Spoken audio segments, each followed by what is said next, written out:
अभी गाजीपुर बॉर्डर पर हूँ। दो शख्सियत यहाँ मुझे नजर आई, पता नहीं आप में से कितने लोग पहचानते होंगे।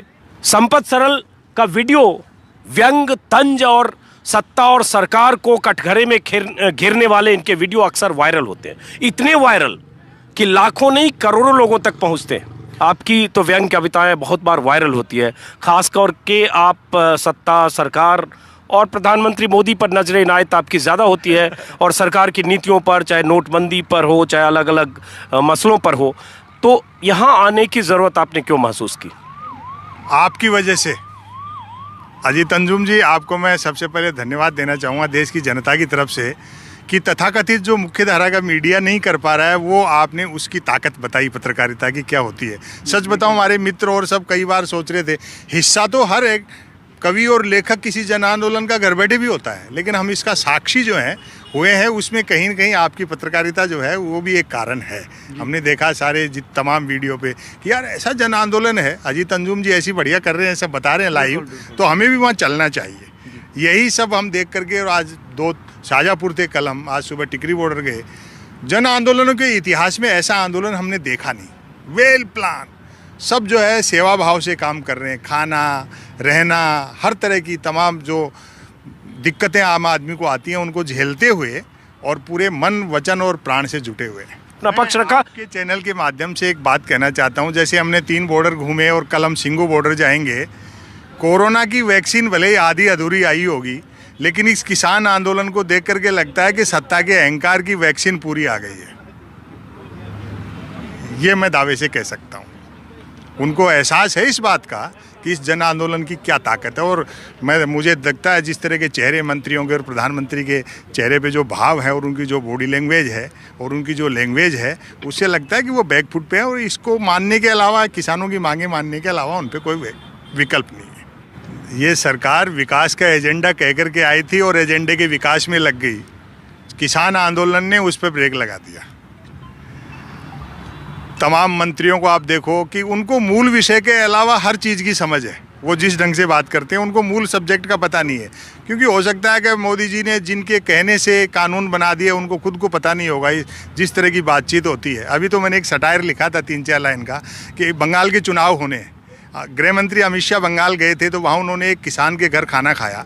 दिल्ली में अगर दलितों का आंदोलन चल रहा होता तो वो किसी दलित के यहाँ खाना खाते।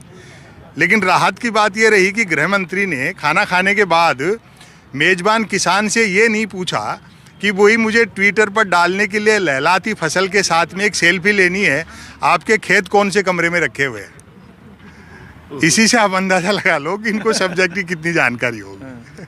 और कुछ मैं क्या, लोग आपको सुनना चाहेंगे।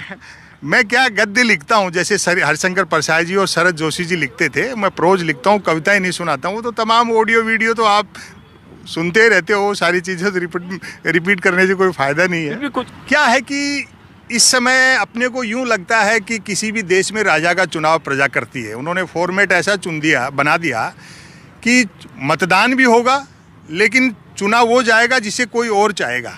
10-12 मल्टीनेशनल कंपनियां मिलकर के जिसमें चाबी भर देती हैं, वो खिलौना चल पड़ता है। एक्सप्रेस हाईवे से 10 किलोमीटर नीचे उतरो, हिंदुस्तान आज भी वही है। 15-20 रुपए में पानी की बोतल मिलती है तो तरक्की नहीं है। प्रजातंत्र के गाल पर तमाचा है कि सरकारें 70 साल में देश की जनता को शुद्ध पानी नहीं पिला पाई। ये जो ग्लोबलाइजेशन है, ये एक तरह से मुखौटा है, बाकी तो आर्थिक साम्राज्यवाद है। ये नई रियासतें होंगी, अंबानी की, अडानी की, और तमाम जो कॉरपोरेट हैं वो उनके अलग अलग स्टेट होंगे। तब मैंने लिखा ग्लोबलाइजेशन क्या है। एक लघु कथा मैं आपको सुनाता हूँ। महल के मुख्य द्वार की दिशा में अपार जनसमूह का शोर सुन पूंजीवाद में सपने और भय बेचा जाता है। वही सपनों की हकीकत इसमें बताता हूँ। महल के मुख्य द्वार की दिशा में अपार जनसमूह का शोर सुन राजा राम ने लक्ष्मण से प्रश्न किया, ये कैसी आवाज़ें आ रही अनुज, कौन लोग होंगे? उत्तर मिला, भगवान सब अयोध्यावासी ही हैं। जब से राज्य में ग्लोबलाइजेशन आया है, प्रत्येक नागरिक धनुष बाण खरीदने को लोन लेना चाहता है ताकि वह भी सोने का हिरण मार सके। अद्भुत, बहुत बढ़िया। किस तरह से सपने बेचे जा रहे हैं। और अब आप मीडिया के लोग हैं, लोन और सोने का हिरण सोच लीजिए आप। जो हकीकत आपने बताई, मैं एक लघु कथा और सुनाता हूँ। अखबार, मेरे ख्याल से आज अखबार जो है 3 चीज़ों के लिए पढ़े जा रहे हैं। अपवाद सब जगह होते हैं। वो 3 चीज़ें हैं, बिजली कटौती, उठावना और राशिफल। और मीडिया का मुख्य धारा, अब तो खैर मुख्य धारा तो आप हैं, वो तो साइड धारा है।